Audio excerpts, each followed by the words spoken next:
صالح علیہ السلام ورته وی ښه که دا کار وشو نو ایمان به راوړی بیا؟ وی او بالکل دا هم در سره وعده ده چې موږ ټول ایمان راوړو. وی ګوره یو خبره درته کوم، که الله دا معجزه ښکاره کړه او دا کار یې وکړه او بیا هم تاسو نقصان وکړه، ایمان هم راونړه یا د هغه معجزې بېعزتي مو کړه، دا واورئ ګوره ټول به تباه کېږي. سوچ پې وکړئ. وی نه بس دا زموږ وعده ده چې څه قسمه قسم وی او هر څه وی در سره کوو او ټول مسلمانې کو، بس دا ستا د پیغمبرۍ او دلیل که دا شی ښکاره شي مونږ ته پته ولګي چې ته د خدای پیغمبر یې، ځکه دا کار بغیر د الله نه بل څوک نشي کولی، او که دا کار نه کېږي نو سر مه خوږوه. حضرت صالح علیه السلام رب العالمین ته وجله چغې جوړې کړې پروردګار ته چې یا الله زما دا قوم زما نه دا معجزه غواړي، الله دا معجزه مونږ ته ښکاره کړه، او الله زه خو دې دپاره دا معجزه غواړم چې دا قوم ټول مسلمانان شي او دوی را سره وعده وکړه مسلمانې. رب العالمین ورته جبریل علیه السلام راولېږه چې دا سرداران کېنو او پوه یې کړه چې که دا اوښه خو زه درته اوس نه پیدا کوم خو که دې له چا ګوتې یوړ پوه یې کړه چا زخمي کړه چا وشړله د خپل فصل نه نو فوراً به دا قوم تباه کوم. دویم دا دی چې د دوی یو مخصوصه چینه وه د هغې نه به یې اوبه څکلې، یو ورځ به د دې اوښې وي د اوبو او یو ورځ به د دوی د ټولو وی. کومه ورځ چې د دوی د دې اوښې د اوبو د څکو وي نو په هغه ورځ به نه د دوی ګډه راځي نه به یې چیلی راځي نه به دوی راځي، هېڅ څوک به هم اوبو له نه راځي، او یو ورځ به د دوی وي یو ورځ د اوښې. پوه سرداران یې راغونډ کړل، وی کین وی بالکل الله زما خبره مني، دعا مې قبلوي، دا اوښه را پیدا کوي خو په دغه شرط کم خوښوي. وی بالکل مونږ ته منظور دی. کم قوم چې په پیغمبر ایمان نه دی راوړی، د هغه په کتاب ایمان نه دی راوړی او لویي او کبر یې کړی دی، رب العالمین هغه قوم په دنیا کې هم تباه کړی دی، آخرت هم د رسوایۍ دی. د هود علیه السلام د قوم د هلاکت نه پس هغې ته به عاد اولا وی، عاد ثانی یو دویم قوم په دې مخ د ځمکه اوسېده او هغوی به شرک کو، د بوتانو عبادت به کو. رب العالمین قرآن حکیم کې تقریباً په 20 سورتونو کې ذکر کوي. اوسېدل به د شام او د دې حجاز د مکې مکرمې او مدینې منورې په دې منځ کې لوړ دنګ دنګ غرونه دي او په هغه غرونو کې د دوی آبادۍ وې، هغې کې به اوسېدل. تاریخ لیکي الم تر کیف فعل ربک بعاد ارم ذات العماد التي لم يخلق مثلها في البلاد وثمود الذين جابوا الصخر بالواد. دغه قوم ته سمودیان وې او غرونو کې ځان لا بلډینګونه جوړ کړي او آبادۍ جوړې کړې وې. او اوس هم تاریخ لیکي، موجوده یو مورخ مصري مورخ دی هغه لیکي چې زه پخپله تللی یم، دا علاقه مې کتلې ده او په یو لوی عظیم الشان غر کې اوس هم د بادشاه یو لوی محل موجود دی. نو چې غر اتراشي او په هغې کې د بادشاه محل جوړ شي، کمرې پکې جوړ شي، د بادشاه پایتخت پکې دی، حوض پکې د لمبلو د اوبو د لمبلو حوضونه پکې دي، د سارو د اسونو او د اوښانو د تړلو استبلې پکې دي، د غر دننه تراشلی دی او د هر څه په هغې کې جوړ کړی دي. اوس خلک دې وخت کې وایي ساینس ترقي کړې ده، بالکل ټیک ده، خو موږ وایو چې داسې مخکې م یو ساینس تیر شوی دی، خو چې څنګه الله زمانه باندې د تبع نښې راوستې او هغه قومونه رب العالمین هلاک کړل، هغه ساینس یې ورسره تباه شو. نو د شام او د حجاز په دې منځ کې د دې غټې غټې آبادۍ وې، په غرونو کې محلات جوړ کړي او لوی لوی باغونه او سرسبز و شاداب، خوږې اوبه، مزېدارې چینې او د زندګۍ د هغې زمانې چې څه د زیب و زینت او د آرایش او د خوبصورتۍ کوم اسباب و هغه ټول هغې سره و. خو بدبخته و د بوتان عبادت پہ کو هر چا ځان له پکور کې یو بت ساتلی و هغې بت ته به یې سجدې کولې عبادت به یې ورته کو رام رام به یې ورته کول او داسې بعضې پکې غټ غټ بوتان و هغه په غټو غټو چوکونو باندې او په لویو لویو لارو کې ښخ کړي وو چې په لاره به تلل او په هغه چوکونو به راتلل د هغې غټو غټو بوتانو عبادت به یې کو زما ورونو یو قوم هم الله د هدایت نه بغیر نه پرېږدي هر قوم ته الله د هدایت یو لاره ښیي خامخا چې څوک دا ونه وایي چې ما جاءنا من رسول د قیامت پر ورځ به بعضې خلک وایي الله مونږ له خو تاسو پیغمبر او استازی نه دی رالیږلی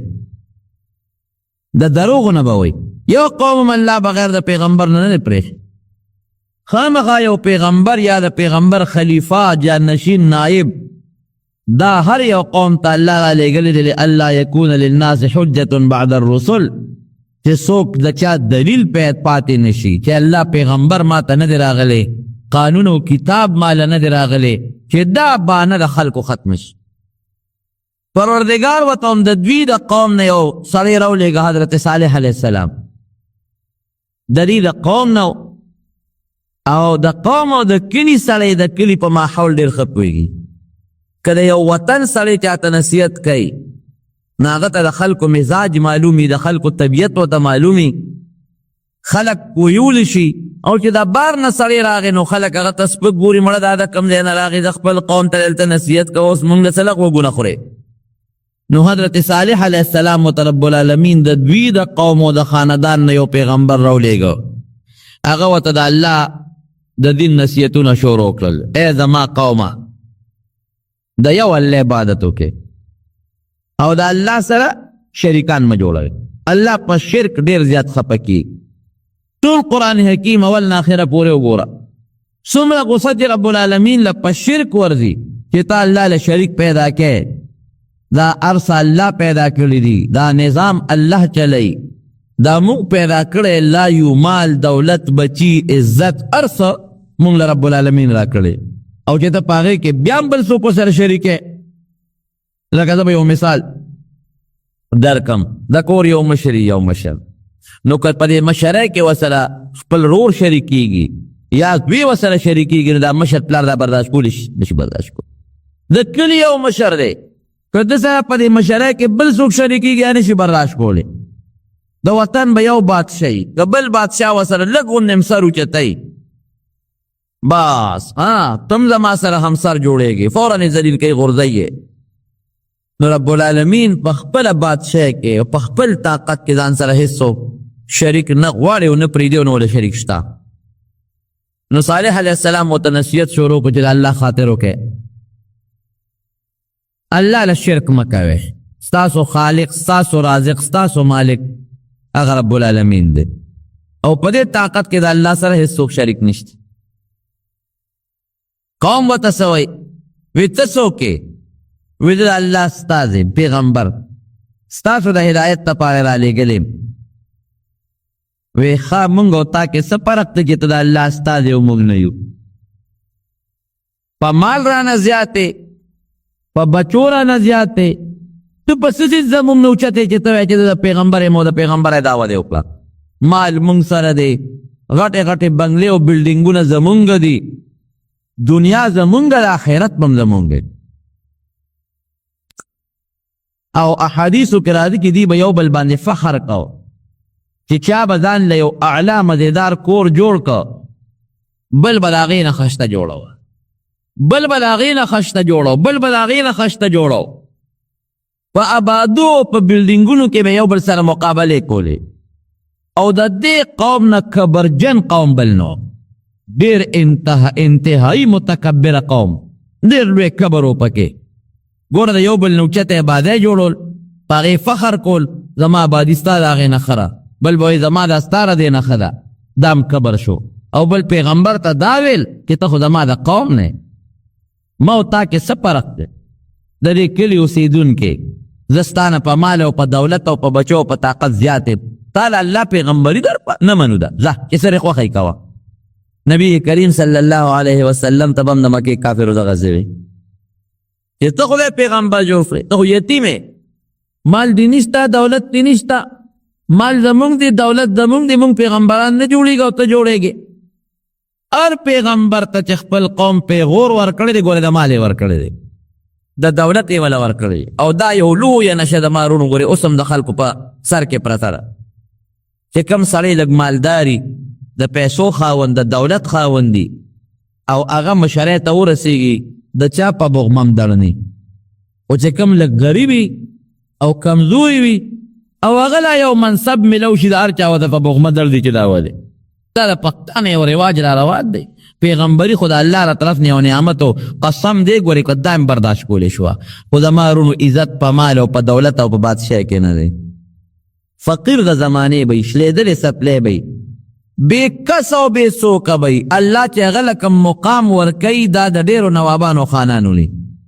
نبی کریم صلی الله علیه وسلم فرمایي رب اشعث اغبره لو اقسم على الله لابره. ډېر کرت یو سړی وي سر به ببري، جوړې به پیلوتي، جوړې خیرن خچن به هېڅوک به پسه کې نه شماري. خو که دې په الله قسم وخوري چې زما د په رب العالمین قسمي چې اوس به باران کېږي، حالانکې شین اسماني د وریځو پته نه لګي، نوري ښه تیز، او دې قسم وخوري چې زما د قسم پالي چې اوس به باران کېږي، نو دې به الله په هغه قسم کې دروغجن نه کړي، حانس پې نه کړي، او په هغه ساعت به الله وریځ راولي او باران به دله به الله دومره عزت ورکړي. یو فقیر سړی ملنګ په لاره تېرېده، څپلی شلېدلي دي یا نشته، جامې شلېدلي دي، څادر هر څه شلېدلي دي. یو ښار ته ورغی، نو پخوا به د ښار دروازې وې، خو دا فقیر ملنګ نیک سړی دی. دا زمونږ د فقیرانو بلنګانو په شانتې نه چې دا کچکولې په غاړه کې او بیزو یې ترخ کړي او چې به یو دغه کیسې به شپېتې شپېلې هغه خلکو ته وي او خلکو نه سوالونه کوي. هلکه بیزو راته ګډوم، دا د حضرتجي بابا ملنګ دی او دا د پلانکي بابا ملنګ دی. دا ګڼ کپان دوکباز سوالګري حرام خواره نه ګورې. دا سوال چې کوي دا حرام خوري، سوال حرام دی، دا ګناه ده. او څوک ښکر وایي او څوک وایي د بابا من راوړه، څوک وایي د پلانکي من راوړه، دا ګناه ده، دا حرام ده. هغه نیک سړی و، الله ته نږدې انسان و. یو ښار ته ورغی چې اوس څه ګوري، د ښار ټولې دروازې بندې به دي، لین لګېدلی دی، لین دلته ټانګو لین لګېدلی، هلته لاسونو لګېدلی، دلته پیاده و دی. د دې پېښور ښار هم پخوا دا مشران وي غټې غټې دروازې، او د دې سپین ږیرو مشرانو نه مو اورېدلي وي چې ماښام به هغه دروازې بندېدې، څوکیدار به پرې ولاړ او سار به کولاوېدې. ښار نه ګیر چاپېره وي یو لوی دیوال ته و چې څوک ډاکه ونه کړي، نو دروازې بندې وې. نو د چا نه تپوس وکړو چې هلکه دا دروازې ولې بند وه؟ وایي دا د بادشاه نه باز تښتېدلی. نو بادشاه اعلان کړی چې دروازې بندې کړې، هسې نه د عباس چاته بارونه دي. نو دروازې بندې دي او بار خلک په قطار ولاړ دي چې تر څو د بادشاه باز نه نیولې شوې هغې پورې دروازې نه کولاوي، چې باز پیدا شي دروازه به کولاوي. دې فقیر سړي یو سوړه سویلې وکړه او د ښار نه داسې بار ووته. وی یا الله عجیبه نظام دی، داسې سړی د بادشاه کړی دی چې د پوندو پورې بې وقوف دی. قمقل خر دا بادشاه دی، باز ته دروازه بندوي. اوس باز خو چې تښتي نو هغه څه ګډه چیرې ده چې په دروازه منډی کوي، نه سپی دی. هغه له خو الله وزرې ورکړي دي او داسې وزرې دونه اوچت مزل کوي چې د باز نه اوچت پرواز یو مارغه هم نشي کولی. په دې باز کې بیا خپل قسمونه دي. دله دومره مضبوط طاقت په دې وزرو کې الله یې ښودی دی او په دې خپو کې پنجو په دې مخوکو کې چې دې دومره اوچت پرواز کوي چې دومره اوچت یو مرغه هم نشي کولی. نو باز په دروازه خو نه بندېږي چې بې وقوف ورته دروازې بندې کړي دي. باز خو چې تښتي خو چې یو وزر وي اسمان ته به رسېدلي، نیمې ته به رسېدلي، تښتېدلی به. وی الله داسې بې وقوف بادشاه که ده کې طاقت وي او باز بندوي نو په دې ښار د جال واچي چې ونه تښت. دومره جال خو ده سره شته نه چې په دې ښار د پاسه یې واچي، نو بې وقوف دروازې بندې کړي. یا الله عجیبه نظام او خدای دی ده. یره واقعي د الله د خدایت او د رب العالمین د نظام ته بعضې وخت کې د انسان عقل نه رسي کار نه کوي. خدا به زمونږ د عقل نقصانې ګورې د الله خدایه کې فرق نشته مونږ نه پوهېږو وی پروردگار عجیبه نظام دی هغه بېوقوف خر چې هغه باز ته دروازې بندوي هغه له د الله بادشاهي ورکړې ده څوک ورته سلوټ کوي څوک ورته پلاس په تندي لاسونه ږدي جی جناب ورته کوي ټول خلک یې تابع دی او پروردگار چې زه ستا نږدې بند یم د هغه نه خوراکي عقل زیات دی نو زما سپلین نشته جامه مې نشته د کور ځای مې نشته الله د ناستې او د ولاړې د سر سورې مې نشته او دغه بېوقوف دی جاهل دی بېلمازه دی نه روجي شته او نه مونځ شته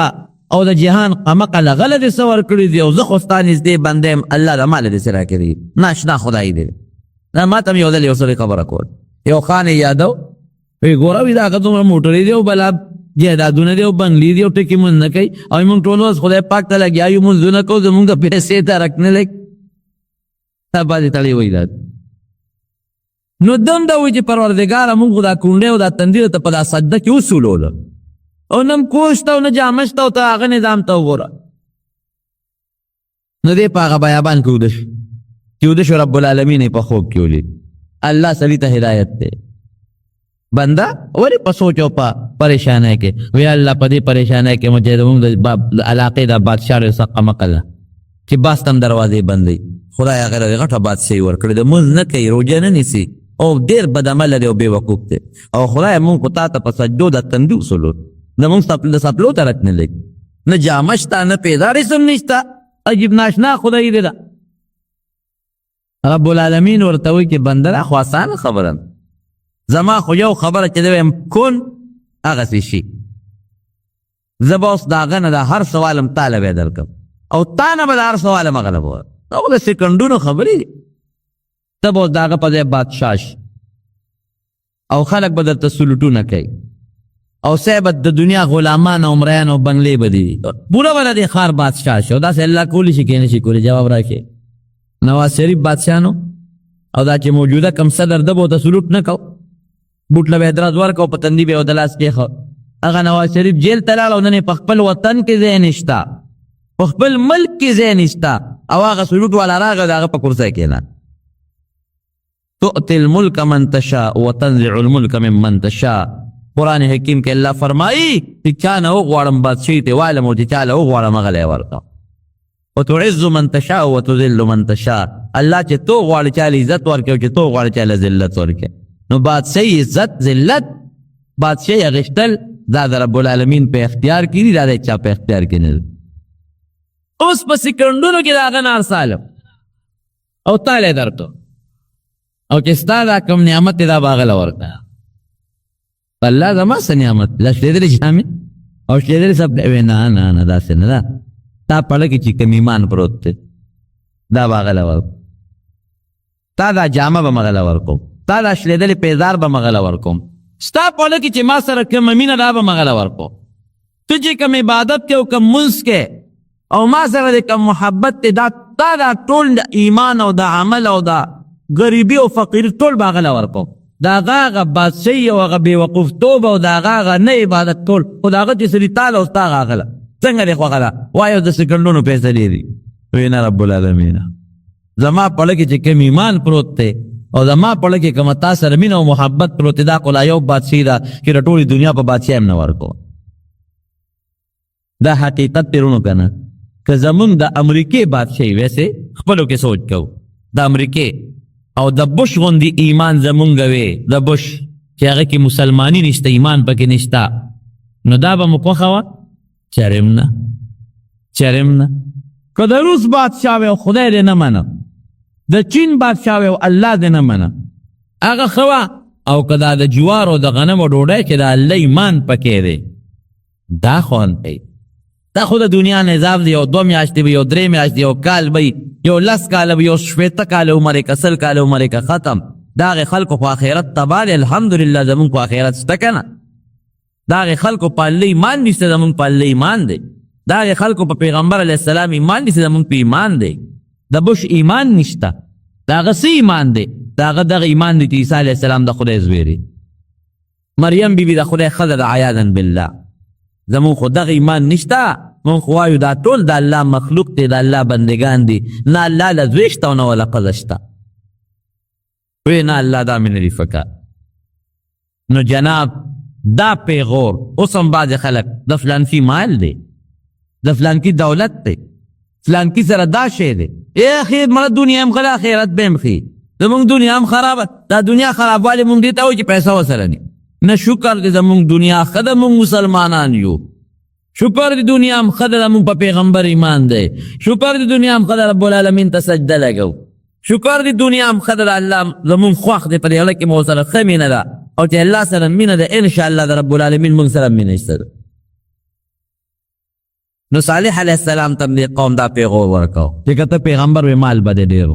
دولت به دې او بنګلې به دې وې. مال او دولت او بنګلې زمونږ دی، د پیغمبرۍ دعوت کې تعالی خدای پیغمبري درکړې ده. زمونږ دنیا ښه د آخرت به هم کړه.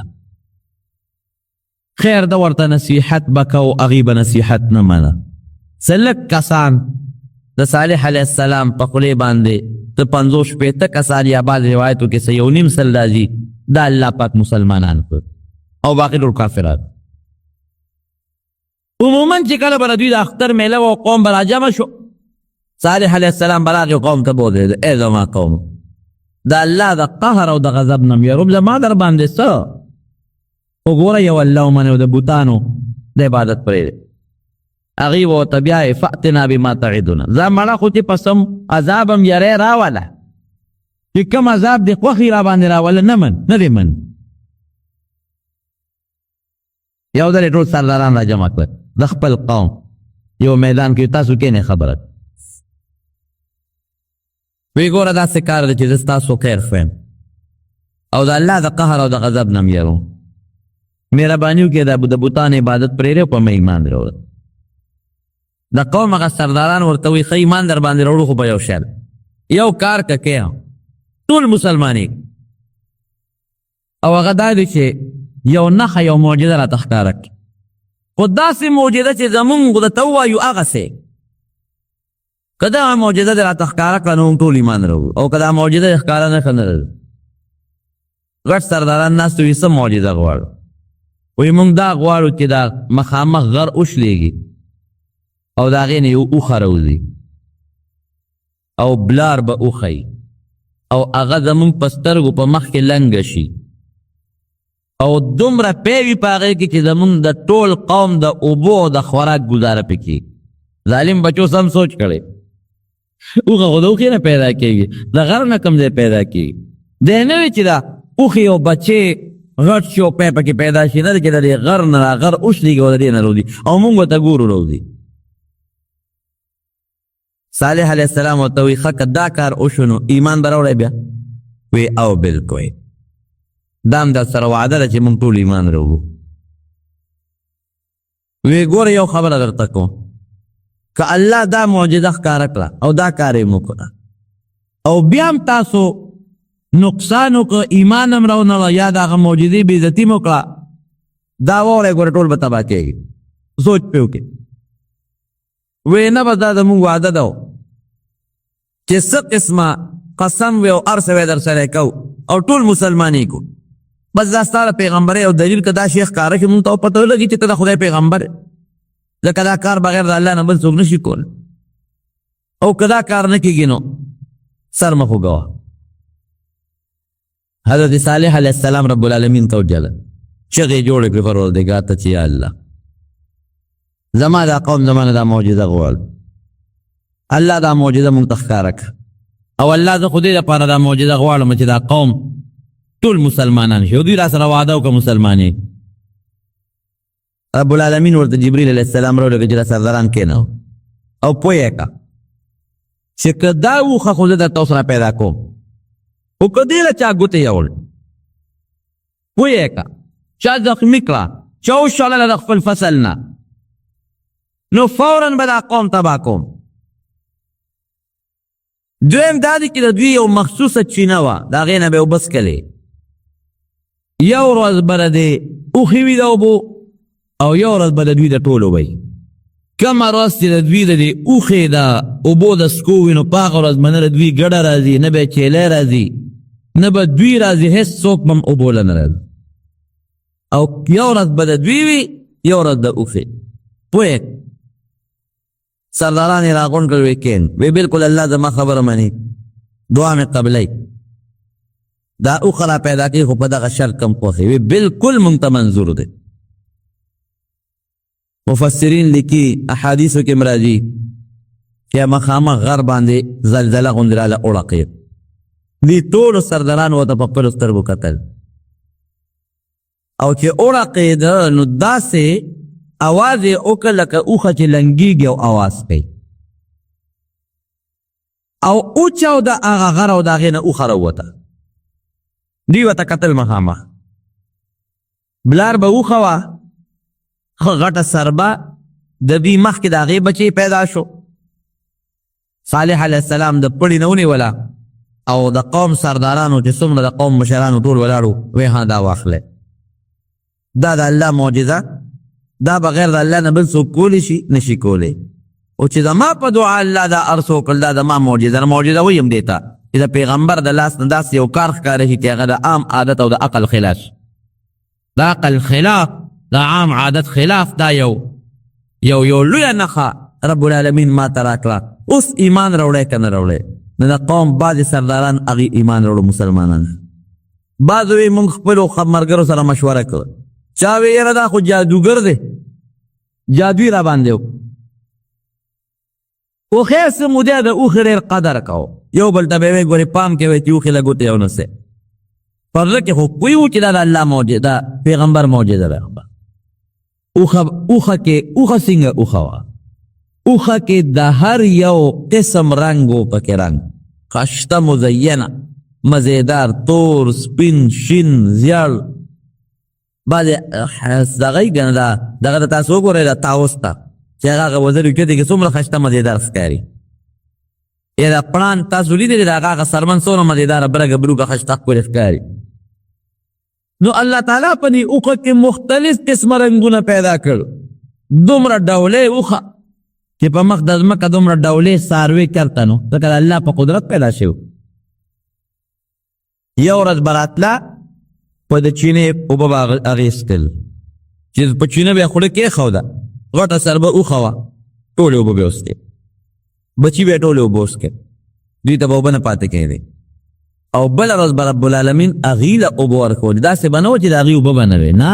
په بله ورځ به د هغوی باقاعده رالل منګي به یې ډک کړل لوښې به یې ډک کړل اوبه به کمېدې ورته نه د هغوی انتظام هم پوره خو یو ورځ نمبر د اوښې یو ورځ نمبر د دوی بل دا اوښه به سرېده په دې ټول دشتو بیابان په غرونو ګیا به یې خوړه چا ګوتې نه شو وروړی خو دومره هوښیاره وه چې چا به باغ کرلی و یا چا به خپل فصل کرلی و هغې له به یې خوله هم نږدې نه وړه هغه ګیا به یې خوړه چې کوم به په دې غرونو کې کېده هغه بوټو نه به یې ګیا خوړه چې کوم به د غرونو بوټي به هغې کې به ګرځېده چا کې جرت نو چې چا منې کړې شوې چا منې کړې وې او یا چا ورته چوکه نیولې وې یا چا شړلې وې ټوله ورځ به وګرځېدله اوبه سرېدله ماښام به راله چې رابله د دنیا دا خلک به ورته پلین باندې ولاړو او چې تیله به یې وله ګوتې یوړې پی به ترې را روان شوي دومره پی به یې کول چې د ټولو سمودیانو د نرو ښځو د بچو انتظام پکې و دومره پی چې دوی بس کلو مو د ډوډۍ کار به یې مولی کوئ ځکه د الله د معجزې اوښه وه او داسې هم نه وه چې په لش کې سختی بعضې څاروي وي چې هغه لشي د هغې نه پی په زور روزي انسان لاس ستړي کي نه چې څنګ به یې تیله وله ګوتې یوړې لکه د بمبې غوندې به دا پی رابېدل او د دنیا خلکو سره به لوښي زنانه او ماشومانه به یې تېده کړل کورونو ته به یې وړل څه موده خو خلک ډېر خوشحال مفتو کې پی میلاویږي او د الله د قدرت او د پیغمبر د معجزې پی دي او فایده په پیو کې سوا یو یې د اوبو کار ورکو یو یې د ډوډۍ کار ورکو یو یې د دارو کار ورکو که د چا به تبه وه ورشئ هلې د اوښې پی راوړی ابه یې پې وڅکل تبه به یې جوړه شوه که د چا په سر درد و هله ورشئ د اوښې پی راوړی زر به یې پی راوړل ابه یې وڅکل سرخوږې به یې ښه شو چې چا ته به څه قسمه بیماري وه مشکلات به و غم به و تکلیف به و بس دا د یو بهتر پیو د پیغمبر د معجزې هغه به یې وڅکل هغه بیماری هغه تکلیف هغه غم هغه درد هغه خوږ اب ورته رب العالمین جوړو خو خوشحاله راتل به صالح علیه السلام ته به نږدې کېدل هم خوشحاله و خو چې ورځې څومره تېرېدلې نو شیطان پکې کار شروع کړ بعضې سردارانو په ایمان راونه دا پراپیګنډه جوړه شوه دا خو جادوګر دی مړه زمونږ اوښې ته څه حاجت دی مونږ سره خپل څاروي لږ دي څه زمونږ څاروي شته که نه زمونږ ډوډۍ ته څه حاجت دی زمونږ لږې ځمکې دي زمونږ لږې میوې دي څه چا به ویې مونږ د پیو نه سیکن شي لکه څنګه بني اسرائیلو ته به هغه من او سلوا راتل څه مودې وخوړل او بیا ویې یاره چې ته غنم او جوار او اوږه او مسور پکار دی او پیاز او دال پکار الله ورته ویې دی ورځی دغه ښار ته چې دال او مسور هم خوښ دي خو هم بې خو باسه بني اسرائیلو ورځی پې همغه یې نصیب شو دغه کې بعضو به یاره بس مونږ په پیو څه کوو لږ پی خو نه دي چا به وي زمونږ د غرغه ګیاګانې او خوراکونه ټول خلاص پی خو نه دي چا به وي زمونږ د غرغه ګیاګانې او خوراکونه ټول خلاص کړی چا به وي یاره زمونږ نه یو ورځ اوبه څکي دا بانې جوړه شي او پراپیګنډه جوړه شي خو ګوتې چا نه شوي وروړی که چا به ویله که دا شرطي او نسۍ ګوره تباه به شي مختلف سکیمونه او حربې استعمالولې خو دا طاقت او جرأت په چا کې نو چې اوښې له څو ګوتې اوس شیطان ورته یو لار وښوو یو دوه ډمې وې ډمې مشهور د زمانې په دې وطن د هغې یوې ډمې نه یو ظالم مطالبه د ګناه وکړله هغې ورته وی چې بلکل زه در سره واده کوم خو په دې شرط چې په دې یو خبه غزار کې په توره وجنې دی هغه بلې ډلې دمې یو بل هلک ته و چې تا له لور په نکاح درکړو او ډېره مالدار هم و ډېره خوبصورت هم وه خو په دې شرط چې په دې اوښه به د تورې غزار کې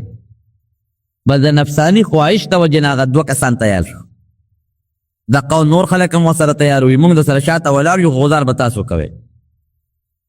اوښه په ځنګل کې سرېدله او دغه دواړه ظالمان ورغلل او په تورې پې غزار وکړو را ویې غورځول چې څنګه یې راوغورځوله بچي یې منډه کړې صالح علیه السلام له خلک راغلل وایي چې هغه فلانکي او پلانکي خو هغه حمله کړه او په بعضې خلکو رپرپې راغی او بېهوشي او سکته راغله چې خدای پاکه دا خو واقعي د الله هغه غضب او عذاب رانشي صالح علیه السلام ورته یې ورشئ دا بچی یې راونیسئ که بچی م وله قابو کو خو د الله د قهر نه به بچ شئ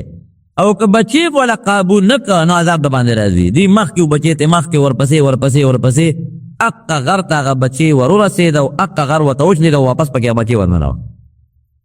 قادر نه شو چې هغه بچی یې رانیولی راغلل صالح علیه السلام ته بچی خو په غر ورننوت انا لله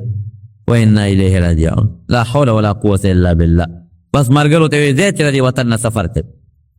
چې کوم د صالح علیه السلام سره مسلمانان ملګري وو د وطن نه ووتل لاړل فلسطین ته دا اوس چې کوم فلسطین ښه دې ته راووتل او باقي کافر قوم پاتې شو او بیا له دې نه پس پراپیګنډې جوړې کړې وایي د خدای هغه اوښه هې ته به یې ناقة الله وې د خدای هغه اوښه هغه م وله مړه کړه راځي چې خدای دې موږ ته څه ووایي که نه هغه پیغمبر هم ویله وشله هغه مسلمانان هغه هم د وطن نه وویستل هم شلل پراپیګنډې لا جوړې صالح علیه السلام ته ووت سره د مسلمانانو سره د خپل خاندان نه فلسطین ته لاړل او په سبا له په دوی باندې داسې عذاب راغی چې دا مخونه یې تک زیړ شو یو ورځ یې مخونه زیړ و په دویمه ورځ پې داسې د خدای قهر راغی چې مخونه یې تک سره شو بلکل سره او په درېیمه ورځ پې داسې مرض راغی چې دا مخونه یې تک تور شو مفسرین لیکي چې په دې کې توبهګار نه شو یعنی که دغه وخت کې دوی د الله پاک دربار کې توبه ایستې وي چې الله معافي غواړو ممکن ده چې الله معاف کړی وي لکه د یونس علیه السلام قوم په داسې وخت کې توبه وویسته الله معاف کړل راغل عذاب ته خدای پورته کړ دوی هغه وخت کې خپل قبر وکړو خپله لویي وکړه مړه دا هېڅ هم نشته مه یارېږې او په څلورمه ورځ باندې د شپې دوی ودو او زلزله پرې راځه او زلزلې سره دا اسمان کې دا برېښنا نه پړقا پړوقې او دا غره دغسې ګلزار شو او داسې د تندر اوازونه پرې راغلل چې کم سړی او کمه ښځه په کم ځای پراته وم پاکه ځای ته سوخته کلي روان شو خلک مړه شو په یک دم یو سیکنډ کې د ټولو نه سوته وجودونه یې پرې شو بلکل سار چې به کتل دا وجودونه یې بلکل په دامیان به یې سرمنې پرې شوې وې او د چا د وجود نه کلمې او زړونه او اینې او سږي بار راوتې او دومره د بجلی د تندر د الله غا اواز وټی هغه غرونه او هغه آباده او هغه بلډینګونه په دامیان باندې وشلېده. رب العالمین نیست و نابود کو تبع کړه. صالح علیه السلام دا قوم ته خدای خلاص کو. ان بطش ربک لشدید. الله وی زما گرفت او زما طاقت ډیر سخت دی، زما طاقت مقابله هیڅوک نشي کولی. دا حقیقت ده. نبی کریم صلی الله علیه وسلم په یو جهاد کې روان پرګری وسره نو په دې علاقه تیریږي چې دا کوم د سمودیانو علاقه ده. نو صحابه کرامو ته او فرمایل وی ګورې فام کوئ په دې علاقه تیریږي او سرونه به ټیټ کې په سر به څادر واچوي او په منډه به په تیزۍ کې تیوځئ ګورې تماشې ته به نه ودرېږئ. ولې وی په دې کلي او په دې خاوره اوس هم د الله قهر او غضب ورېږي، اوس هم پې غضب ورېږي. په حالانکې دا کله تیر شوي دي، دا د ابراهیم علیه السلام نه مخکې او د نوح علیه السلام نه پس په دغه زمانه کې دا قوم تیر شوي ده. څوک وایي په دریم پشت کې او بعضې علما لیکي په اووم پشت کې د نوح علیه السلام اولادو دومره لرې تیر شوي دي په زرګونه کاله مخکې. او نبی علیه السلام فرمایي چې اوس هم په دې قوم د الله قهر او د الله غضب ورېږي. نو ګورې وجاړئ چې په دې لاره تېرېږئ د خدای د قهر نه، په منډه تیر شئ، سرونه ښکته کړئ. او چې کومه چینه ده اوس هم هغه چینه شته د سمودیانو هغه د هغې نه ګورې اوبه ونڅکئ، هغه د الله د قهر او د غضب پې ورېدلی دی. د هغې نه چې یو څاڅکې اوبه مه ونڅکه. دا اوس هم مسله ده د دین چې کوم قوم هلاک شوی دی او عذاب پې راغلی دی، د هغې تماشې له به څوک نه ځي. زمونږ دا خلک د هغې تماشې له د پلانکو کنډراتو تماشو له ځو، د پلانکو هغې له ځو، د پلانکو هغې له ځو، د دې نه به زر تېرې هلته به خوراک نه کوې، هغلته اوبه نه څکې، هلته به سر ښکته کوې او دې به د الله د قهر نه به یېرېږي. او زمونږ خلک یې تماشو له ځو، هلته بازارونه جوړ شوي، خلک پکې خوراکونه کوي، سیل نه خلک ځي، دا ګناه ده، د ناروا دي. زموږ عزتمند درونه خبره مې دې پورې خوله چې هغې قوم خو یو د الله نافرماني وکړه، د پیغمبر یې ونه منه. دویم کبر یې کولویي یې کوله. نو رب العالمین د هغې کبر او د هغه لویه وله دومره مضبوطه سزا ورکړه د قرآن حکیم په 13 سورتونو کې اوس هم د هغې ذکر دی، په 13 سورتونو. او د عبرت او د مثال دپاره رب العالمین او د نبی کریم صلی الله علیه وسلم ټولو صحابو ته ذکر کوي. کبر او لویي دا ډېره خطرناک او سنګینه ګناه ده الله دې مسلمانو سره. نبی کریم صلی الله علیه وسلم فرمایي او حدیث دی وی چې د چا په زړه کې د اوري د دانې عمره، د شړشم نم د اوري دانه واړه ده، د شړشم او د اوري د دانې عمره کې وبري د جنت خوشبویي په حرامه ده. حالانکه د جنت خوشبویي د 500 کالو په مزل محسوسېږي. اله به جنت ته ځي چې د جهنم په اور ته رب العالمین دا کبر وسوځي. او یو بل حدیث پاک کې راځي نبی علیہ السلام فرمایي چې دا کم متکبرین دی په دنیا کې کبرجن خلک، دا به په آخرت کې د میګو عمره سې واړه واړه به ذلیل او رسوا به د میګو عمره د محشر په دې میدان. او اواز به کېږي د هغه کبرجن خلکو په دنیا کې چې لویې کوله او کبر یې کو. نو کومه قومونو چې کبر کړی دی، کومه قومونو چې لویي کړې ده، هغه رب العالمین په دنیا کې هم ذلیل کړي دي، هلاک کړي دي، او آخرت هم د ذلت. دویم د یو مسله کو، یو خو هغه شرک دی چې دا کافر یې کوي او ښکاره غټ شرک دی، د هغې نه خو به ځان ساتي. لکه بوتانو ته سجدې کول شو، الله له زوی ګڼل شو، الله له لور ګڼل شو، الله له دې هر څه عیبونو نه پاک دی. لیکن زمونږ په دې وطن کې بعضې خلک دا واړه واړه شرکونه کوي. واړه شرکونه څه شی دی؟ ریا ګوریم شرک دی، راکوټ شرک. نبی کریم صلی الله علیه وسلم فرمای ان اخوف ما اخاف على امتی الشرک الاصغر. ډیر د یارې سید چې زه په خپل امت یریږم هغه راکوټ شرک دی. قالوا وما الشرك شرك الاصغر یا رسول الله؟ الله رسول راکوټ شرک څه شی دی؟ قال الرياء والسمعه. یو کار دی لکه چې خلک یې وویني او د شهرت لپاره یو نیکي کوي، دې د شرک وایي. عبادت سړی الله له کوي، چې ته د عبادت دې لپاره کوي چې خلک ووایي چې دا عبادت ګزار دی، نو په هغه ښودنه کې د ځان سره الله سره بل شریک کړه. دا خو ته الله ته ښیې، الله په ځای مخلوق ته مه ښو. د قیامت پر ورځ به یو سړی راولي رب العالمین به ورته فرمایي تاسو عمل کړی وی الله ما خو ډېره لویه صدقه کړې ده او ډېر مالونه مې ستا په لار کې خیرات کړي دي الله به فرمایي او اتا کړي دي خو زما د رضا دپاره نه هغه دې دپاره چې خلک وجي دا پلان کې سخي دي دې له دې کړي نو تا ته په دنیا کې هغه خپله میوه میلاو شوې د خلکو ویلي دي چې پلان کې سخي دي دلته آخرت کې هم نشته ورغورځوئ جهنم بل سړی به راولي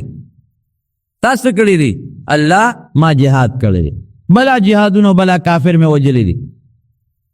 رب العالمین به فرمایي او تا کافر هم وجلی دي جهاد دې هم کړی دی په هغه تا دې لکړو چې خلک وجي دا پلان کې ډېر لوی بهادر دی او هغه په دنیا کې خلکو ویلي دي درته آخرت کې هم نشته ورغورځوئ جهنم بل سړی به راولي تاسو کړي دي الله ما خو ډېر منځونه او ډېرې روجې او دسونه کړي دي وی او تا کړي دي خود مال نه چې زه رضا شم تا دې لکړي چې خلک و چې فلان کې ډېر عبادت ګزار دی او چې څه دپاره دې کړي دي په دنیا کې راته هغه میوه میلاو شوې د خلکو درته ویلي دي وروړې جهنم ما خو چې قرات او قرآن ویلی دی وی او اتا دې لویل چې خلک و چې فلان کې خشته قاري دی ښکلی اواز دی درته خلکو په دنیا کې ویلي دي هغه نتیجه میوه ته ګټلې ده وروړې جهنم ته نو د ریا د کار نه بزان ساته نفلی عبادت کی ریا کیږي خو په فرضی کې نه فرض مونږ خو د خلکو مخکې کې باقي کې ریا نه فرض روزه خو د خلکو مخکې فرض حج د خلکو مخکې کې ای کې ریا نه نفل کې ریا نفلی عبادت ته صدقه ده د نفل دی که پټه روزه نفلی نه سي د تهجد کې هغه د خلکو نه پټ توجه تخکارا کوما دویم که زیارتونو لذي غوښتنه به د زیارت ته نه کې غوښتنه به د الله نه کې او کدا دی وی ته زیارت مال زوی برا کې پلان کې زیارت به مې جوړی پلان کې بابا به مې جوړی دام شرک ته ګور دا غټه ګناه ده پر الله خپه کېږي زیارتونو لتل یو سړی د شریعت مطابق دی بالکل لتلیش لاړ شه عبرت ته پاره لاړ شه الته دعا به وتاو کې د خدای نیک بنده دی چې دا هغه نیکی در مخ کې شي ممکن د تاکیم خدای پاک د نیکه اثر پیدا کی خدا بنوي چې زیارت ما به جوړه یا کان راواله جبه پټکه او یا دربو لغوټه ورکه چې یو غوټه مې ورکه یو زوی به مې کېږي کو دوه مې ورکه دوه دامن به مې کېږي دا قصې پسې ټوله غلطي دې نه به تور چیرې والی او پیر بابا له سو کاکا صاحب لدی دا مې د پیر بابا منګاره کاکا صاحب منفتی چې کوي یو د الله به کوي ګوره د بنده منفتی منه ده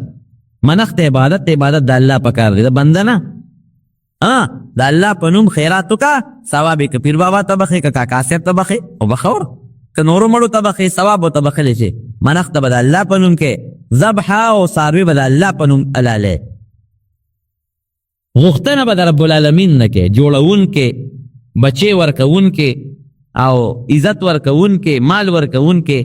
دا یو الله دی په دې کې الله سره بل څوک شریک نشته دا عامه قاعده ده چې یو دشمن کله په مسلمان باندې د ظلم اراده لري نو د هغه مسلمان نه یو سړی راوچت کړي او هغه له پیسه میسه او اختیارات ورکړي او په هغه یې ووایي دشمن بالذات مسلمان نشي والی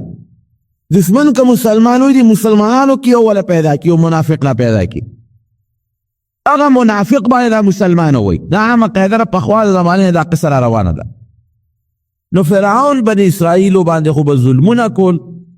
نو د بني اسرائیلو نه د موسی علیه السلام د تره زوی قارون یې راوچت کړه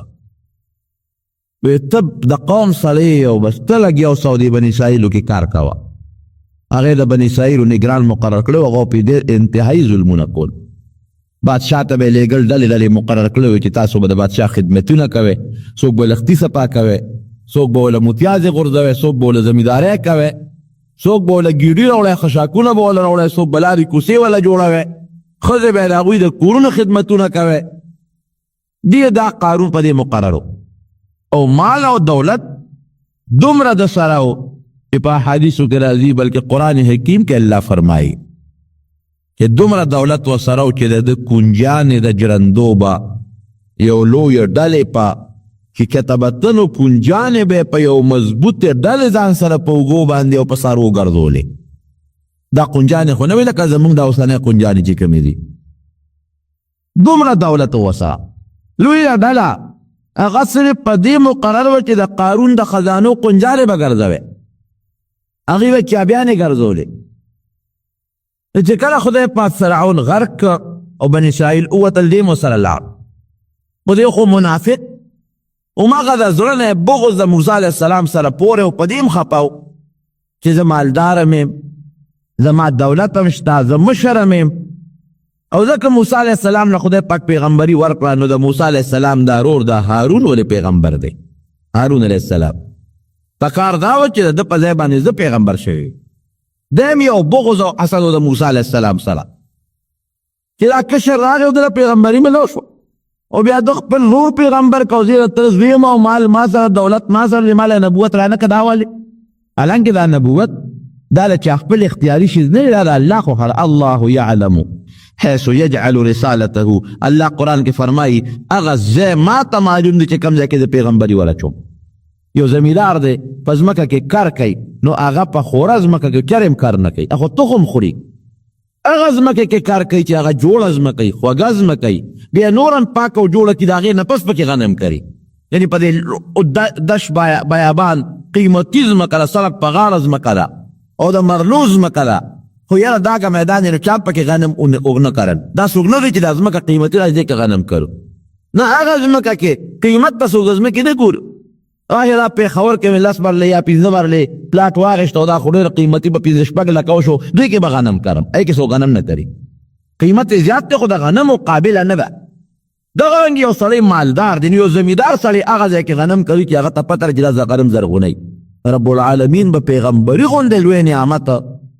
هغه چاله ورکوي چې هغه ته الله ته پته کې دا وجود د پیغمبرۍ قابل دی سخت هم برداشت کولی شي تکلیفونه هم د قوم برداشت کولی شي او ما ته هر وخت جالب هم او د قوم دپاره د هدایت یو ذریعه به مي تاسو وګورئ د پیغمبرانو حالات نو قیمت او مال ته خو ته نه ګوري چې مال قیمتي ځمکه کې کار کوي او کاش پکې کې هغه ځمکه کې چې هغه تخم زرغونی دغه رنګې الله مالدار ته نه ګوري مال څه شی خدای پاک چې غوښتل بعضې پیغمبران یې هغه هم پیدا کړي دي چې هغه د ټولې دنیا بادشاهانو لکه سلیمان علیه السلام خدای پاک چې غوښتل نو هغه پیغمبران هم خدای پیدا کړي دي چې هغې سره ډېر لوی دولت و لکه اسکندر ذوالقرنین حضرت داود علیه السلام سلیمان علیه السلام بادشاهان هم د ټولې دنیا بادشاهي ورسره و لیکن مال ته خدای نه ګوري الله هغه د پیغمبر وجود ته ګوري چې دې کې صلاحیت شته او که نشته نو قارون په دې غصه و چې ما ته پیغمبري میلاو نه شوه او موسی علیه السلام زما نه کشر دی د هغه ورور هارون علیه السلام زما نه کشر دی هغې ته میلاو شوه اړه کې دا نفاق و لیکن دا ورته پته ولګېده چې موسی علیه السلام په د خدای برحق پیغمبر دی خلاف پې کولی نه شم نو چې کله موسی علیه السلام او بني اسرائیلو هجرت کو او اوتل وادي تیه ته فرعون د هغه قوم خدای غرق کړ د قارون مو سره لا خو دې منافق دی چې لا ورسره هلته کې د یو سکیم او یو سازش جوړ کو چې دا موسی علیه السلام به په کومه طریقه زه بدنام کم او چې دې مې بدنام کو دا عامه قاعده ده یو نیک سړی وي یو عالم نو که تا هغه عالم بربادول غواړې نو ته بدنام کا قوم ته بدنام کا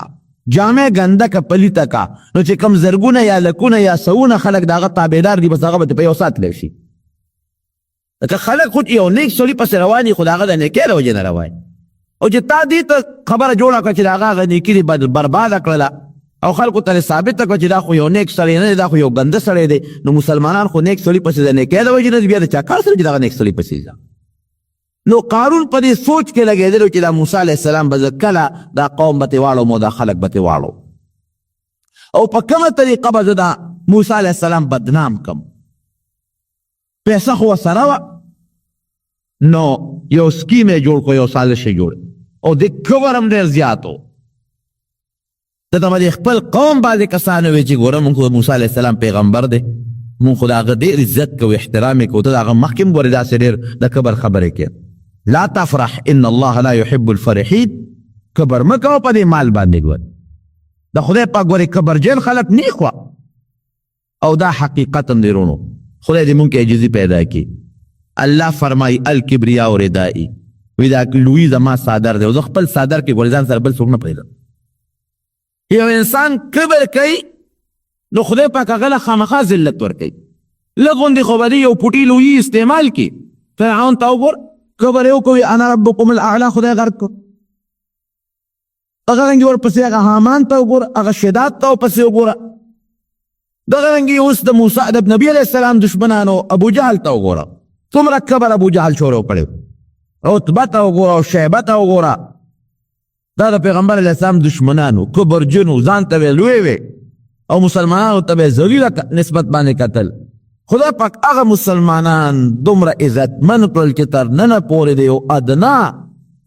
دا چې د دنیا په نهایت باندې یو کمزوري مسلمان، بے مال مسلمان، هغه ته وطن دعا کې او په عزت به نو اخلی وی به حضرت بلال رضی الله تعالی عنه. او هغه لوی سرمایهدار او د دولت خاوندان چې کم کافرانو ابو جهل، عتبه او شیبان، هغه ته وی لعنت الله علیه، خدای دې په لعنت نازل کړي. هغې نوم به په بدو والی، د مسلمان د هغه صحابي نوم به په عزت باندې اخلي. او کبر ډېر خطرناک شی دی. پیغمبر علیه السلام فرمایي تر څو پورې چې د انسان په دې زړه کې د شړشم د دانې برابر کبر پروت وي، د جنت خوشبویي پې حرامه ده. دا به ترې وباسم دا کبر، جهنم کې یو څو غوټې به ورکو چې پاک یې کړم، هغې نه پس به جنت ته ځي. دغه کبر سره به دې جنت ته چرته نشي تللی. لکه جامه چې سړی ایزي که نه، ویډه به یې په هغه مشین کې واچي، په صوبالو یې ووایي چې پاکه شي، د هغې نه پس یې سړی اغوندي. دغه رنګې دا کبر به دې زه وباسم، دې به زه ذلیل کوم په جهنم کې، د هغې نه پس به بیا دې جنت ته. نو کبر او انسان سره به څه کبر خوند وکړي، لویي به خوند وکړي. زموږ خو چې معمولي پخې ته درشي نو بیا زموږ د چغو نه خو په ګاون کې هم څوک خوب نشي کولی. معمولي چې په غاښ هم درشي نو زموږ د هغه چغو د وجې نه بیا په ګاون کې هم څوک خوب نشي کولی. لږ هم په سر درشي نو بیا زموږ نه په کندي کې هم څوک خوب نشي کولی. لږ غوندې اودسمات یا زیات شو یا بند شو، لږ تیز شو دستونه دې شو یا لږ بند شو، نو دې ته به خلکو وی ګوره لا تفرح، کبر مه کوه، ان الله لا يحب الفرحین. دا کبرجن د خدای نه خو هغه ته څه کې، دا مال خو خدای درکړی، ده به څه وی دا مال خدای راکړی، دا مال خدای نه راکړی، دا خو ما سره علم دی او تجربه ده او نه دی، دا مال ما په هغې ګټلی نه، دا ما په هغې دا مال حاصل کړی دی. نو ګوره یو خبره دلته کې یاد وساتئ، هېڅ چېرې دله خدای کمال درکړه، دولت درکړه، دا به چېرې هم نه وایي چې دا زما کمال دی. دا به وایي چې که دا نوری ډوډۍ ده یا د جوارو یا د غنمو دا مال الله راکړي. بعضې وخت د ابتلا د وجې نه به خدای پاک پتا یو امتحان به راولي، ابتلا به راولي، ته ګوري به الله چې زما په دې مال کې ته څه کوې، امداد کوې که نه کوې، د خدای په دې مال کې د الله حق ورکوې او که نه ورکوې.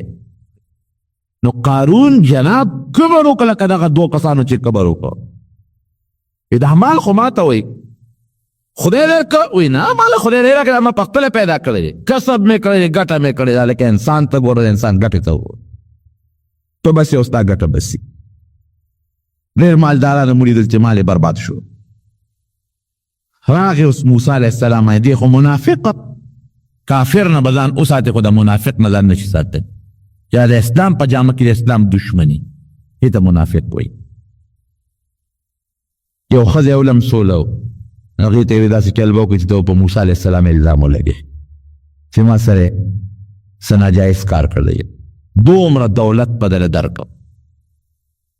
هغې ډېره ښه جوړه یې ورسره وکړه. لوی موسی علیه السلام ناست بني اسرائیل یې راغونډوي په وادي تیغ کې، زرګونه خلک دي، سوونه خلک دي. قارون پاڅېده، یا موسی ته موږ ته د نیکۍ تلقین راکړې، یو په خپله یې دغه حال دی او موږ ته نیکۍ ښیې، سهل مې دی. هغه دی ته پاسه، هغه پاسېده، ویې دی موسی چې دی نو ما سره دغه بدعملي کړې، د خدای په پیغمبر یې الزام ولله. دا خبرې د الزام لګول اساني، هر چا باندې خلک الزام لګ، هر چا کې خلک غیبونه راوباس، لیکن د هغې نتیجه سنبالول ګورې بیا ډېر ګران دی. نیکانو دپاره شیطان هر وخت خلک لمسوي. موږ پښتانه وایي که نه چې دا بل ته یو ګوته نیسي، دا درې ځان ته راماتې کړې. ما کې به بې شکه غلطۍ به مې، ګناه به مې. موږ کم مولا دا ویلي چې د ګناه نه پاک یم، نو ته به په مولا کې، په نیک سړي کې، په بل چا کې به عیب راوباسې، لیکن ته د خپل ګریوان کې هم سوچ وکړه چې دا کم عیب زه په دې فلانکي کې راوباسم چې دا ما کې هم شته او که نشته، ما کې څومره عیبونه چې بلکې لټوم، زه خو ډېر د عیبونو نه ډک یم. نو ګورې پام کوئ، بهتان د بل مسلمان کې عیب پیدا کول، د بل مسلمان سپکاوی کول، مسلمان له پیغور ورکول دا ګوره ډېره خطرناکه ګناه ده. او ګوره نبی علیہ السلام فرمایي مشکات شریف کې حدیث کې څوک دا کار کوي که نو د بل عیب لټوي نو که د توبه واسه خلاصه شوه که توبه ونه ویستل چې د کم عیب په هغه مسلمان کې راوباسي نو دی به هله خدای وجني چې هغه عیب خدای په ده کې پیدا کړي توبې وباسي. زمونږ ټول جومات کې ناست بل غیبت اجرو کې ناست په بل کې عیبونه روغ کړه دوه کسه چې ناست بل باندې باسونه خو زمونږ مجلس هم دغه چې یو پاک مسلمان باندې کې راوباسو په هغه به تفسیر یې شروع دغه زمونږ جود دی خو مونځ وکړو خو دغه چل کوو خولې نه لګوندې وار ورکول پکار دي دا خوله د خدای په ذکر جاری کې دا نورې خبرې پرېږدې هغه د پاسې د وي ته د خلکو د نصیحتونه کېو ما څه دا چل کړی موسی علیه السلام یې ښه هغې جلالیت لږ زیات و بس فوراً په سجده پرېوت الله ته ویجلل خدای ته او بیا را پاسېده و هغه ښځې ته وایي ستا دې په هغه ذات قسمي چې ته یې پیدا کړي د اسمانونه یې پیدا کړي دي رښتیا وایه بچې مو سره هغې ښځې سره رښتیا ووایه ستا دې په هغه ذات قسم چې اسمانونه کې پیدا کړي دي دروغ به نه وې ښځې باندې را پرپېټې د خدای نوم یې واغېست پړچېدو شو وی ما دروغ ووې صاحب ته ډېر پاک انسان یې دا ما له قارون پیسې راکړې چې ته په موسی علیه السلام دا ګوی کې بس موسی اعظم خو په غوسه کې وي خدای راوینیسه سره د مال یې راونیسه او سره د نوکرانو یې راونیسه او سره هغې خلک چې کومې ملګري دي نو خدای پاک اونې او ځمکه اوس دی نو دوی پکې دننه لاړ مال یې هلاک شو دیم خدای ځمکې ته چې ځمکې راښ کړه ای موسی معافي راته وکړه ای موسی معاف مې کړه وی خو نور یې م راکاږه نور یې م راکړه ای موسی معاف مې کړه بیا به نه کوم غلطي مې کړې وی نور یې م راکاږه ځمکې غیب پوت په ځمکه کې اوس هم دغسې تاویږي تر قیامته پورې دغه سزا ده او بیا قیامت نه وروسته چې خدای پاک جهنم ته بدېږي نبی کریم صلی الله علیه وسلم فرمایي که الله موسی علیه السلام ته چې څنګه چلو شو زړه یخ شو الله ورته پیغمبرانو سلام خدای پاک داسې هغه له خپل ناس خبرې کوي خوشحاله شوې یا خدای خوشحاله شوم په مې الزام لګولو او تا زما دعا قبوله کړه په ځمکه کې دې غرق کړه رحم دې په موسی ګورې رانغی څو چغې درته ووالې او تا پې رحم رانغی وي زما دې په خپل ذات قسم الله وایي که ما ته یوه چغه والې او په اسات مې معاف کوو او د وحی په بنیاد دی د تجربې په بنیاد دی صحابه کرام ته بعضې څیزونه ښودلي دي لکه کلونجي ښودلی ده چې کلونجي حبة السوداء ورته عربۍ کې وایي شونیز ورته وایي کاله دانه ورته وایي وی فيه شفاء من كل داء الا الموت او بل روایت کې الا الهرم چې په دې کې ما سوا د بوډاوالي او د مرګ نه د هر څیز علاج شته د ثنا صفت یې کړی دی چې د مرګ نه علاوه د هرې بیمارۍ علاج دی د شاتو صفت قرآن شریف کې الله په خپله کړی یخرج من بطونها شراب مختلف الوانه فيه شفاء للناس چې د خلکو دپاره د شفا ذریعه نو یو چې بیماری راشي نو په هغه بیماری کې به ډاکټر حکیم طبیب ته رجوع کوي او دا شو دویم به الله ته رجوع کوي د ټولو نه مخکې به الله ته رجوع کوي او الله ته به درخواست وکړي چې یا الله دا بیماری د دا ته لرې کړه ځکه بیماری راوستونکی او لرې کوونکی د الله عظیم ذات دی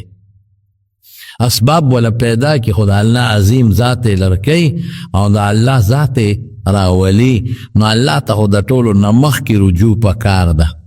او که داسې څه دي چې ظاهري بیماری نی او غم او تکلیفي نو مسلمان له پکار دی چې الله ته رجوع کړي نبی کریم صلی الله علیه وسلم به مسک او عائشه بیبي فرمای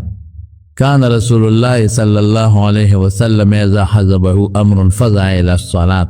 چې یو پریشانه بره یو کار به پریشانه که هیبت سره به لاړو مونځ به وکړه دریم زمارو صدقه ده صدقه نبی علیہ السلام فرمای ترد البلاء مصیبت ختمه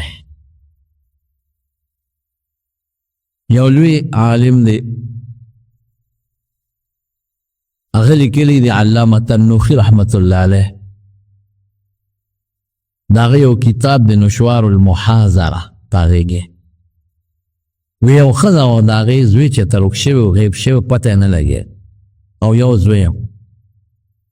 نو دا ښځې غریبه ورپسې ګرځېده او منډې ترړې والې چې یا الله زما دا بچي چا وتښته او چا یې غوا که څه شو بچي سره زړه دردېږي او هغه زمانه کې به خلکو ماشومان تښتول نو بیا به یې خرڅول غلامان به یې ترې جوړ خدای زما بچی به کوم دی چا به وجلي چا غلام به یې څه به خو هر چا چې څوک نیک سړی و زما ته دعا وکړه چې زما بچی ما خرېږي له خدای واپس راغله چېرته به علماو پسې ګرځېده خدای ته مې جړل دعاګانې به کولې یا الله زما بچی زما غېږې له واپس راوله ډېر ګران کار دی الله دې مسلمانو سات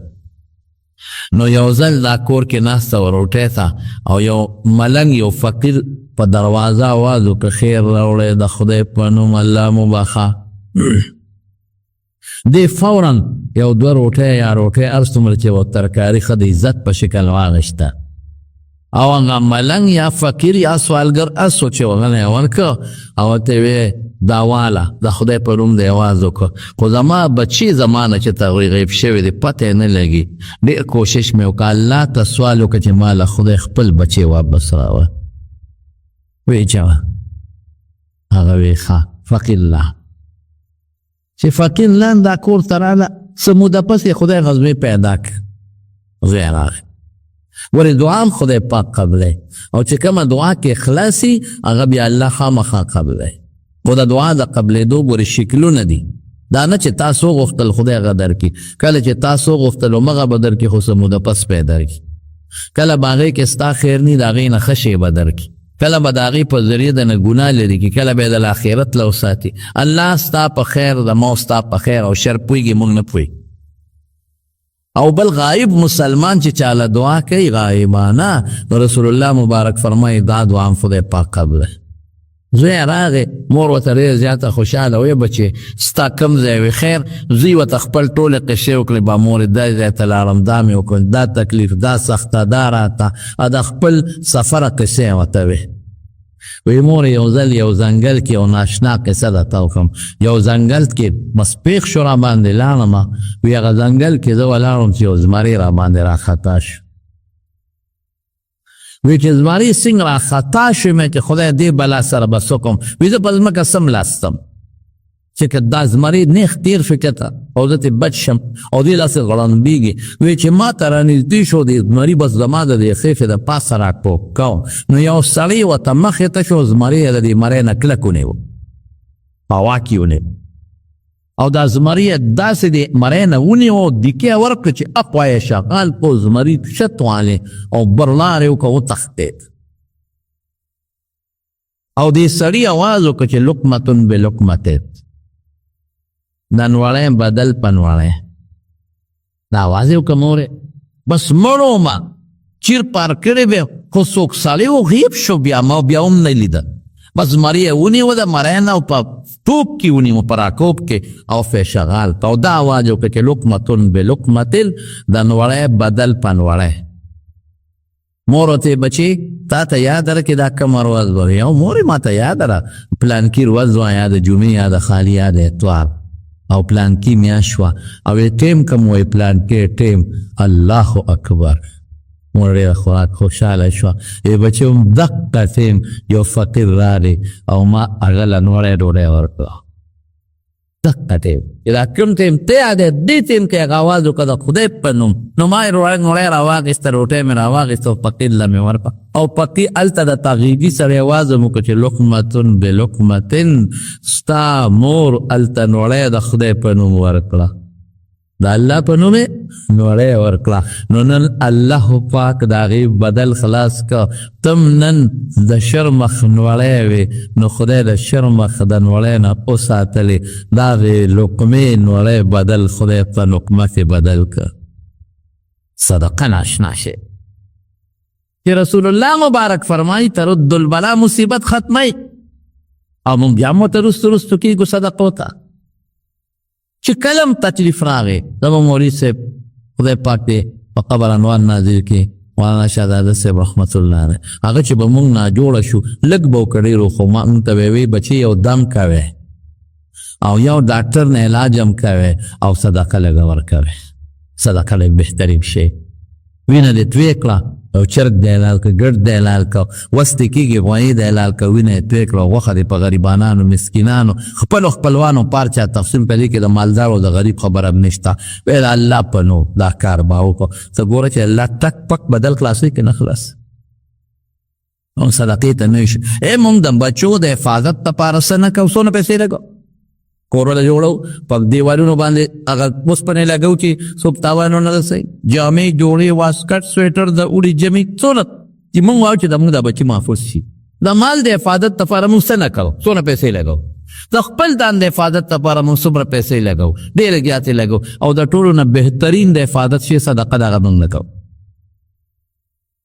هلته لګو پیسې بچی محفوظ شي مال محفوظ کور محفوظ زه محفوظ شم پروا نشته صدقه رسول الله مبارک وي هغه مونږ نه کوو پیسې ځي زه یو مثال در درکړم یو هلک ناجوړه شي